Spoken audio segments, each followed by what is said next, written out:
ሰላም ጤና ይስጥልኝ ክቡራትና ክቡራን የጠበቃ ዩሱፍ የዩቲዩብ ቻናል ተከታታዮች እንዴት ናችሁ? የህገ መንግስት አጣሪ ጉባኤ የፌዴሬሽን ምክር ቤት ባለትዳሮችን በተመለከተ ወደፊትም ትዳር መያዝ ለምታስቡ በሙሉ እስካሁን ፍርድ ቤቶች ሲሰሩበት ሲገለገሉበት የነበረውን የህግ ትርጉም የቀየረና ብዙ ባለትዳሮች በመካከላቸው ላለመግባባት መንስኤ የነበረውን የህግ ትርጉም ቀይሯል። ይህ ህግ ውሳኔ የህግ ትርጉም በሀገሪቱ በሚገኙ በማንኛውም ሰው ላይ በማንኛውም ፍርድ ቤት እንደ ህግ ሆኖ ካሁን በኋላ የሚያገለግል ነው የሚሆነው። ስለዚህ ሁላችሁም እንዳያመልጣችሁ ይሄንን አዲስ ውሳኔ እንድትሰሙት እጋብዛችኋለሁ። ውሳኔውም እንግዲህ ከዚህ በፊት ከጋብቻ በፊት በነበረ የግል ቤት ላይ በትዳር ውስጥ ከፍተኛ ወጪ ወጥቶ ማሻሻያና ማስፋፊያ ቢደረግለት የጋራ ንብረት ነው በሚል ፍርድ ቤቶች ሲወስኑ ነበረ። ከተጋቢዎች መካከል አንደኛው ከማግባቱ በፊት የግል የነበረው ቤት ቢኖረውና በትዳር ውስጥ ግን ጋብቻው ከተመሰረተ በኋላ ባልና ሚስት በጋራ ሆነው ከፍተኛ ወጪ አውጥተው በቤቱ ላይ መሰረታዊ ለውጥ በሚያመጣ ሁኔታ ማሻሻያና ማስፋፊያ ቢያደርጉለት በዛ ቤት ላይ ቤቱን የጋራ ያደርገዋል። ምንም እንኳን ቀደም ሲል የአንደኛው ተጋቢ ቢሆንም ከጋብቻ በፊት አንደኛው ተጋቢ ያፈራው ቢሆንም ነገር ግን በጋብቻ ውስጥ እያሉ ከፍተኛ ወጪ ወጥቶበት ማሻሻያና ማስፋፊያ ከተደረገለት ግንባታ ከተደረገለት ቤቱ የጋራ ይሆናል በሚል ፍርድ ቤቶች ለረጅም ጊዜ በተለያዩ መዝገቦች እስከ ፌዴራል ጠቅላይ ፍርድ ቤት ሰበር ሰሚ ችሎት ድረስ ውሳኔ ሲሰጡ ነበረ። ነገር ግን ህገ መንግስት አጣሪ ጉባኤ የፌዴሬሽን ምክር ቤት ይህ ውሳኔ አግባብ አይደለም፣ ቤቱን ለማሻሻልና ለማስፋፋት የወጣው ወጪ ተጣርቶ ተሰልቶ ሂሳቡ ተሰርቶ ወጪው በድርሻው ልክ ለአንደኛው ተጋቢ ድርሻውን ግማሹን እንዲወስድ ይደረጋል እንጂ አጠቃላይ ቤቱን የጋራ አያደርገውም በሚል መስከረም 28 ቀን 2017 በመዝገብ ቁጥር 130/16 አስገዳጅ የሆነ ውሳኔ ሰጥቷል። ይህ ክርክር እንግዲህ የጀመረው ከፌዴራል የመጀመሪያ ደረጃ ፍርድ ቤት ጀምሮ እስከ ፌዴራል ጠቅላይ ፍርድ ቤት ሰበር ሰሚ ችሎት ድረስ ደርሶ እንግዲህ እስከ ፌዴሬሽን ምክር ቤት ወይም ደግሞ የህገ መንግስት አጣሪ ጉባኤ ድረስ የደረሰ ክርክር ነው በባልና በሚስት መካከል።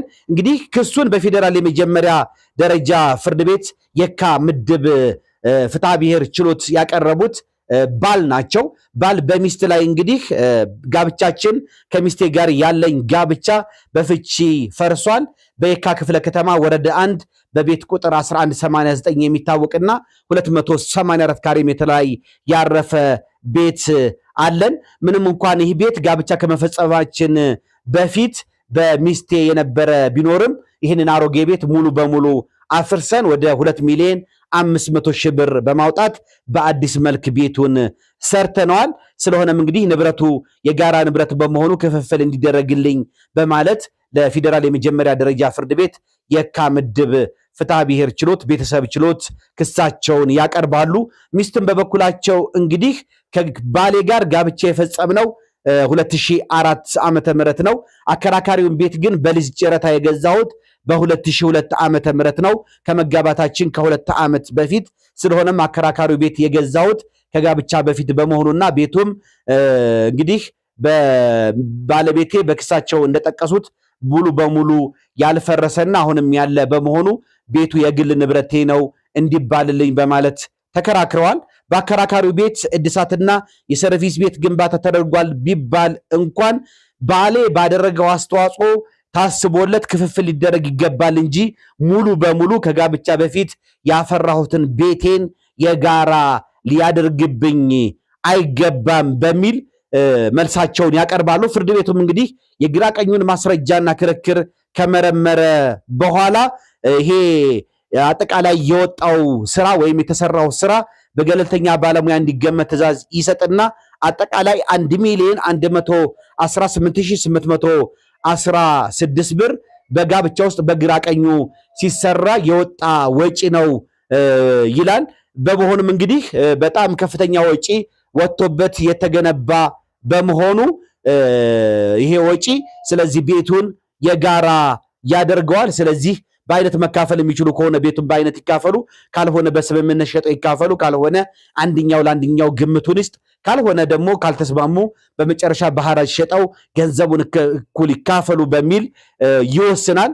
እንግዲህ በዚህ ውሳኔ ቅር ይሰኙና ሚስት ለፌዴራል ከፍተኛ ፍርድ ቤት ይግባኝ ያቀርባሉ። ነገር ግን መዝገቡን ከመረመረ በኋላ የፌዴራል የመጀመሪያ ደረጃ ፍርድ ቤት የሰጠውን ውሳኔ ያጸድቃል፣ ይግባኛቸውን ውድቅ ያደርግባቸዋል የሚስትን ይግባኝ። በዚህም አልቆሙም። ሚስት እንግዲህ ለፌዴራል ጠቅላይ ፍርድ ቤት ሰበር ሰሚ ችሎት ይግባኛቸውን ያቀርባሉ። የፌዴራል ጠቅላይ ፍርድ ቤት ሰበር ሰሚ ችሎትም እንግዲህ ይግባኛቸው አያስቀርብም በሚል በመዝገብ ቁጥር 215860 መዝገቡን ይዘጋዋል። በዚህ ጊዜ እንግዲህ ሚስት በዚህም አልቆምም።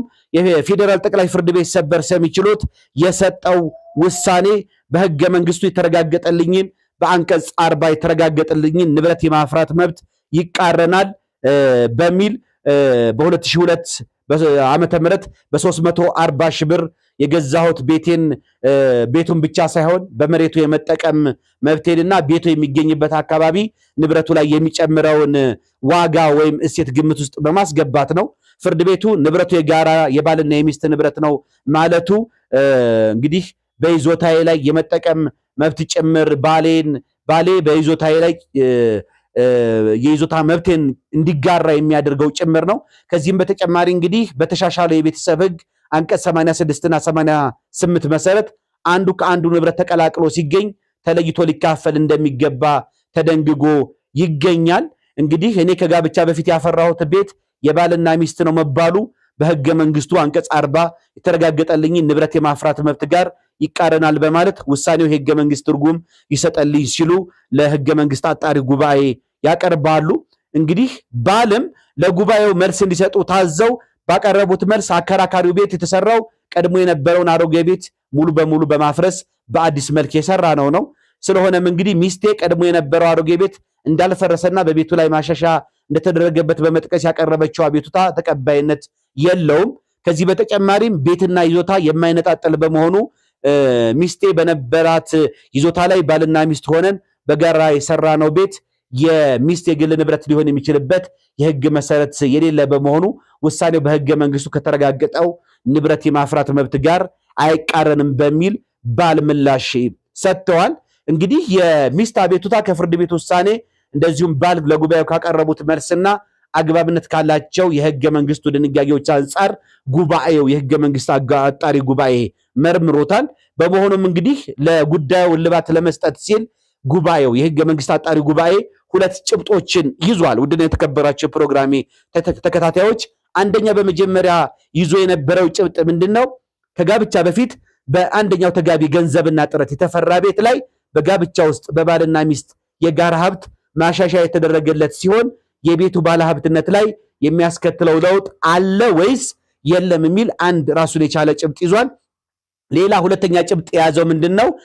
እንግዲህ ፍርድ ቤቶች አከራካሪው ቤት የባልና የሚስት የጋራ ሀብት ነው ሲሉ መወሰናቸው ከህገ መንግስቱ ጋር የተጣጣመ ነው ወይስ የተቃረነ ነው የሚል ሌላ ሁለተኛ ጭብጥ ይዞ ይሄን ጉዳይ መርምሯል የህገ መንግስት አጣሪ ጉባኤ። የመጀመሪያውን ጭብጥ በተመለከተ ከጋብቻ በፊት የተፈራ ንብረት ላይ በጋብቻ ውስጥ በባልና ሚስት የጋራ ሀብት ማሻሻያ ማድረግ በንብረቱ ባለቤትነት ላይ ያለው አንድምታ ምን ይመስላል የሚለውን በተመለከተ የሀገሪቱ ህገ መንግስት እንግዲህ ለንብረት ጥበቃ እንደሚሰጥ በተለያዩ ድንጋጌዎች ግልጽ አድርጓል። በህገ መንግስቱ አንቀጽ 40 ንዑስ አንቀጽ 1 መሰረት ማንኛውም ሰው በጥረቱ ወይም በገንዘቡ ላፈራው ንብረት ህገ መንግስታዊ ጥበቃ እንደሚሰጠው ተደንግጓል። ህገ መንግስቱ ለንብረት ጥበቃ ከሚሰጥባቸው ዋና ዋና ምክንያቶች አንዱ ደግሞ ዜጎች ለሚያፈሩት ንብረት ዋስትና እንዲያገኙ ለማስቻል ነው። በህገ መንግስቱ እውቅናና ጥበቃ የተሰጠው ንብረት የማፍራት መብት ደግሞ በጋብቻ ወቅትም ተፈጻሚነት ያለው ነው። የሀገሪቱ ህገ መንግስት በአንቀጽ 34 ንዑስ አንቀጽ 3 ቤተሰብ የህብረተሰብ የተፈጥሮ መነሻ መሆኑና ከህብረተሰቡና ከመንግስት ጥበቃ እንደሚደረግለት የተደነገገ ሲሆን ባልና ሚስት በጋብቻ ውስጥ በግልና በንብረት በኩል ያላቸው ዝርዝር መብቶች የፌዴራል መንግስትና የክልል መስተዳደሮች ከህገ መንግስቱ ጋር የሚጣጣሙ አዋጆች አውጥተው በትግበራ ላይ ይገኛሉ። ለዚህ ጉዳይም እንግዲህ አግባብነት ያለው የተሻሻለው ፌዴራል የቤተሰብ ህግ አዋጅ ቁጥር 213 ህዝባር 1992 ነው። እንግዲህ የቤተሰብ ህጉ ንብረት በባልና ሚስት የግጭት ምንጭ በመሆን ለጋብቻ መፍረስ ምክንያት እንዳይሆን በማሰብ ከጋብቻ በፊትና በጋብቻ ውስጥ የተፈሩ ንብረቶች በተመለከተ ሊነሳ የሚችለውን የንብረት ባለቤትነት ጥያቄ ለመፍታት ግልጽ ድንጋጌዎችን አካቷል። በዚህም በአንቀጽ 57 መሰረት ባልና ሚስት ጋብቻቸውን በሚፈጽሙበት ጊዜ በየግል የነበሯቸው ንብረቶች ወይም ከጋብቻ በኋላ በውርስ ወይም በስጦታ በየግላቸው ያገኟቸው ንብረቶች የግል ንብረቶቻቸው ሆነው ይቀራሉ በማለት የቤተሰብ ህጉ ይደነግጋል። ከዚህ ድንጋጌ ለመረዳት እንደሚቻለው እንግዲህ ባልና ሚስት ወደ ጋብቻ ከመግባታቸው በፊት የነበሯቸው ንብረቶች ወይም በጋብቻ ውስጥ እያሉም ቢሆን በውርስ ወይም በስጦታ ያገኙት ንብረት የግል ሆኖ እንደሚቀጥል ነው። ከቤተሰብ ህጉ አጠቃላይ ሂሳብ ለመገንዘብ እንደሚቻለው ባልና ሚስቱ በጋብቻ ውስጥ በጋራ ጥረትና ገንዘብ የጋራ ንብረት ማፍራት የሚችሉ ሲሆን ከጋብቻ በፊት በየግላቸው የነበሯቸው ንብረቶች የግል ሆነው እንደሚቀጥሉ ነው። ይህንን የህግ ድንጋጌ ቀሪ ማድረግ የሚቻለው ባልና ሚስቱ በሚያደርጉት ስምምነት ብቻ ነው። አሁን እንግዲህ እነዚህ ሁለት ባልና ሚስት ለክርክር መነሻ የሆነው መኖሪያ ቤት እንግዲህ ሚስት ከጋብቻ በፊት በጨረታ ገዝተው የቤቱን ስም ሀብት ወደ ስማቸው አዙረው ሲጠቀሙበት እንደነበረ በስር ፍርድ ቤቶች የተረጋገጠ እውነታ ነው። በፍርድ ቤቱ እንደተጣራውም ቤቱ ባል እንደሚሉት በጋብቻ ውስጥ ሙሉ በሙሉ ፈርሶ በአዲስ መልክ የተሰራ ሳይሆን ማሻሻያ የተደረገለት ነው። ከክርክሩ ለመረዳት እንደሚቻለውም ሚስት ቤቱን ከገዙ በኋላ ቤቱን በራሳቸው ወጪ ለማሻሻል የሮቶ ማስቀመጫና ቤቱን ለማስዋብ የአምቦ ድንጋይ ገዝተው ማሻሻያ በማድረጋቸው ፍቺ ሲከናወን የቤቱ ግምት ብር 418368 ብር እንደሚሆን በባለሙያ ተገምቷል። ባልና ሚስቱ በጋብቻ ውስጥ እያሉም ቢሆን ተጨማሪ ማስፋፊያን እድሳት እንደተደረገለት የስር ፍርድ ቤቶች መዝገብ ያስረዳል። በዚህም ዋናውን ቤት ለማደስ ለዘበኛ ቤትና ለሰራተኛ ቤት ባልና ሚስት በጋራ ያወጡት አጠቃላይ ወጪ 1,118,816 ብር እንደሆነ በባለሙያ ተገምቷል። እንግዲህ ከዚህ ማየት እንደሚቻለው ባልና ሚስቱ በጋብቻ ውስጥ በቤቱ ላይ እድሳትና ማስፋፊያ ያደረጉበት ቢሆንም ከጋብቻ በፊት የነበረው ቤት ግን በፍቺ ክርክር ወቅት ፈርሶ በድጋሚ አልተገነባም። ህገ መንግስቱ የግል ንብረት ጥበቃ እንደሚሰጠው በግልጽ የተደነገገ ሲሆን የቤተሰብ ህጉም ከህገ መንግስቱ ጋር የተጣጣመ አግባብ ባልና ሚስት ከመጋባታቸው በፊት በግል ጥረታቸውና ገንዘባቸው ያፈሩ ንብረት የግላቸው ሆኖ እንደሚቀጥል ደንግጓል። ከጉዳዩ አመጣጥ ለመረዳት እንደሚቻለው በአመልካች የግል ንብረት ወይም በሚስት የግል ንብረት ማሻሻያና ተጨማሪ ግንባታ የተደረገ በመሆኑ የንብረት መቀላቀል ተፈጥሯል። ከጋብቻ በፊት በተፈራ የግል ንብረት ላይ በጋብቻ ውስጥ ተጨማሪ ማሻሻያና ግንባታ በመደረጉ የንብረት መቀላቀል ሲፈጠር እንዴት የንብረት ክፍፍል እንደሚደረግ በተሻሻለው የቤተሰብ ህግ ምዕራፍ 5 ከአንቀጽ 85 እስከ አንቀጽ 93 በዝርዝር ተደንግጓል። በአንቀጽ 86 ንዑስ አንቀጽ 1 መሰረት ባል ወይም ሚስት የግሉ መሆኑን በማስረዳት የግል ሀብቱ የሆነውን ንብረቱን መልሶ የመውሰድ መብት ይኖረዋል ይላል። አሁን ለክርክር መነሻ ሆነው መኖሪያ ቤትም ሚስት በግል ገንዘባቸው ከጋብቻ በፊት በጨረታ የገዙት ስለሆነ መልሰው የመውሰድ መብት ይኖራቸዋል ማለት ነው። በዚህ የግል ንብረት የሆነው ቤት ላይ ለማሻሻያና ተጨማሪ ግንባታ ከባልና ሚስት የጋራ ገንዘብ ተጨማሪ ወጪ የወጣ በመሆኑ በቀረበው ግምት መሰረት ቤቱን ለማሻሻልና ለማስፋፋት የወጣው ወጪ የጋራ ይሆናል። ስለሆነም ፍርድ ቤቱ ቤቱን ለማሻሻልና ለማስፋፋት የወጣው ወጪ የጋራ ማድረግ ሲገባው ሚስት ከጋብቻ በፊት የገዙት ቤት የጋራ ነው ሲል መወሰኑ ተገቢነት የለውም። ስለዚህ ይሄ ቤት እንግዲህ የጋራ ነው ተብሎ ሊወሰን አይገባም በሚል በመጀመሪያው ጭብጥ ላይ ውሳኔ ሰጥቷል። ሌላው እንግዲህ ፍርድ ቤቶች አከራካሪው ቤት የባልና የሚስት የጋራ ንብረት ነው ሲሉ መወሰናቸው ከህገ መንግስቱ ጋር የሚቃረን ነው ወይስ አይደለም የሚለውንም በተመለከተ በህገ መንግስቱ አንቀጽ 40 ንዑስ አንቀጽ 1 በግል ጥረትና ገንዘብ የተፈራ ንብረት ጥበቃና እውቅና ተሰጥቶታል። በህገ መንግስቱ አንቀጽ 34 ለቤተሰብ ጥበቃ እንደሚሰጥ የተደነገገ ሲሆን ንብረት በጋብቻ ውስጥ የግጭት ምንጭ እንዳይሆን ከጋብቻ በፊትና በጋብቻ ውስጥ የተፈራ ንብረት ባለቤትነት አስመልክቶ በዝርዝር ህጉ ግልጽ ድንጋጌዎችን አስቀምጧል። የህገ መንግስቱ ዋና ዓላማም እንግዲህ ንብረት በጋብቻ ውስጥ የግጭትና ያለመረጋጋት ምንጭ እንዳይሆን ማድረግ ነው። በዚህም ጋብቻ የሚመሰርቱ ዜጎች ከጋብቻ በፊት ያፈሩት የግል ንብረት ጋብቻ ሲፈጽሙ ያለው ጣፈንታ ምንድነው የሚለው በዝርዝር ህግ ምላሽ በማስቀመጥ ሰላማዊና የተረጋጋ ቤተሰብ እንዲኖር ጥረት ተደርጓል። እንግዲህ ለአሁን ለክርክር ምክንያት የሆነውን ቤት በተመለከተም በሚስት ገንዘብ ከጋብቻ በፊት በጨረታ ገዝተው በስማቸው ተመዝግበው የሚገኝ ንብረት ነው። ስለሆነም በዚህ ቤት ላይ ተጨማሪ ግንባታና ማሻሻያ በመደረጉ ባል ያላቸው መብት በተደረገው ማሻሻያ ልክ መብታቸው እንዲጠበቅላቸው መጠየቅ እንጂ ቤቱ የጋራ የባልና ሚስት እንዲሆን የመጠየቅ መብት የላቸውም።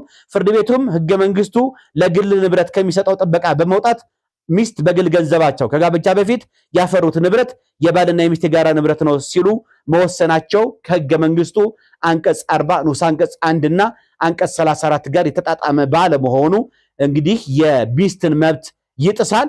በመሆኑም የስር ፍርድ ቤቶች የሰጡት ውሳኔ በተለይም የፌዴራል ጠቅላይ ፍርድ ቤት ሰበር ሰሚ ችሎት በመዝገብ ቁጥር 2158 60 ቤቱ የባልና ሚስት የጋራ ንብረት ነው ሲል መወሰኑ በህገ መንግስቱ ከተረጋገጠ የንብረት መብት ጋር የማይጣጣም በመሆኑ ውሳኔው ይህ ህገ መንግስታዊ ነው ወይም ህገ መንግስታዊ አይደለም በሚል ውሳኔ ተሰጥቷል። በመሆኑም እንግዲህ ባልና ሚስት ወይም ሚስት ከባል ጋር በጋብቻ ውስጥ እያሉ ለቤቱ ማሻሻያና ማስፋፊያ ወጥቷል የተባለው ገንዘብ በፍርድ ቤቱ በተጣራው መሰረት ግማሹ ለተጠሪ ከመለሱላቸው በኋላ ቤቱ የአመልካች የግል ንብረት ሆኖ ሊቀጥል ይገባል ተብሎ በጉዳዩ ላይ የፌዴሬሽን ምክር ቤት የመጨረሻ ውሳኔ ሰጥቶበታል ማለት ነው። ውድና የተከበራችሁ የፕሮግራሜ ተከታታዮች በዚሁ መሰረት እንግዲህ የፌዴሬሽን ምክር ቤት በአራተኛ ዓመት የሥራ ጊዜ አንደኛ መደበኛ ጉባኤ መስከረም 28 ቀን 2017 በመዝገብ ቁጥር 130 ህዝባር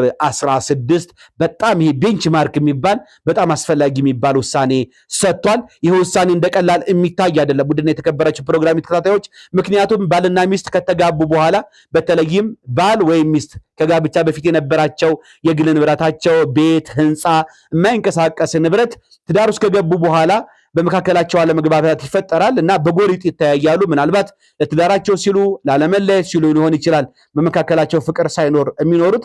ታዲያ ይህ ንብረቱ የግል የነበረው ሰው በትዳር ውስጥ ቤቱን አያሻሽለው አይሰራው ትዳራቸው እንደማይቀጥል ያውቀዋል እና መሻሻሉ ተጨማሪ ግንባታ መደረጉ ማስፋፊያ መደረጉ በቅድም በነገርኳችሁ በፊት ይሰራበት በነበረው ፌዴራል ጠቅላይ ፍርድ ቤት ሰበር ሰሚ ችሎት ውሳኔዎች መሰረት የጋራ ስለሚያደርግበት ያንኑ ቤት ዝም ብሎ ታቅፎ ለመኖር ይገደዳል። እንደዚሁም ሌላኛው ባለትዳር ደግሞ ይሄን ስለሚያውቅ ማስፋፊያ እናድርግ የጋራ ለማድረግ ወይም ተጨማሪ ግንባታ እናድርግ በሚል ውጥረት ውስጥ የሚገቡበት አግባብ ነበረ።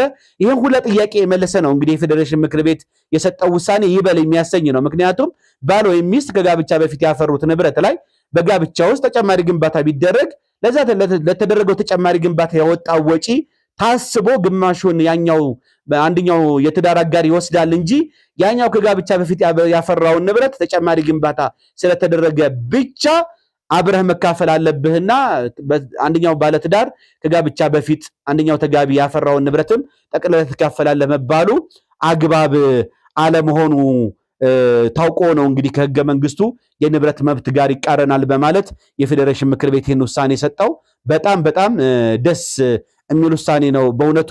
እኔ ሁሌም ሲያሳስበኝ የነበረ ይሄ ምቾት የማይሰጠኝ የህግ ትርጉም ነበረ።